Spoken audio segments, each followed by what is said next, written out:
Y'all, I think this is the best movie of the year. It's the best movie of the year.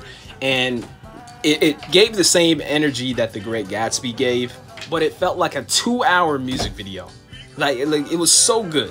What I love is that they go deep into culture and they address everything. They address segregation. Some of my favorite lines had everything to do with culture, race. And one thing that I really love is they address his relationship with black artists, and it was good.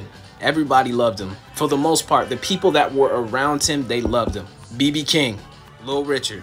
There's a scene where he introduces Fats Domino as the king of rock and roll. There's this scene in the movie where Baz Luhrmann, he had quoted Estelle Brown. Now Elvis, I'm not sure if Elvis had even said this in public, but he said it to his background dancers because everyone kept on calling him the king, and he quoted himself. He said that I'm not the king, like God is the king. And obviously the church, the black church, had an influence on him as a child. And then the part where he had introduced Fats Domino as the king of rock and roll in the film, I love that.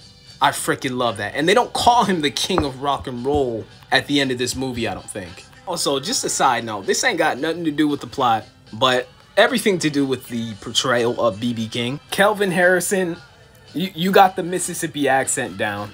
You got it, my brother. You got the Mississippi accent down. But let me just clarify one thing. I mean, you was giving Uncle Ruckus, bro. I'm not even gonna lie. But you did a great job. You did a great job. Also, Gary Clark, if you were on this album, tell me they did a full version of that song you were singing. That was so cool. That was so amazing. You as Arthur Crudup, aka Big Boy. Oh, OG Big Boy, not Atlanta Big Boy. That song still is stuck in my head right now. Also, an appreciation to Jasmine Sullivan. You did your thing too.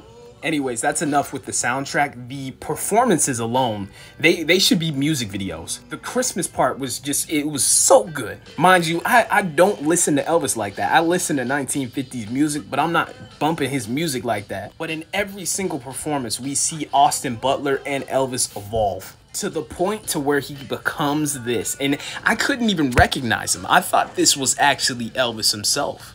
It wasn't. It was Austin. Also, Tom Hanks is unrecognizable. He became the sleazeball, the con man. And now I understand why Priscilla gave him the blessing. Because they were blunt. They were blunt about this relationship. And it's weird. It's weird when you see it. And it makes you feel weird the whole movie. If you loved Great Gatsby, you will love this movie. You will love this movie to death. Is it the best biopic of all time? I still like Ray more. But this is dang near close. It was so good.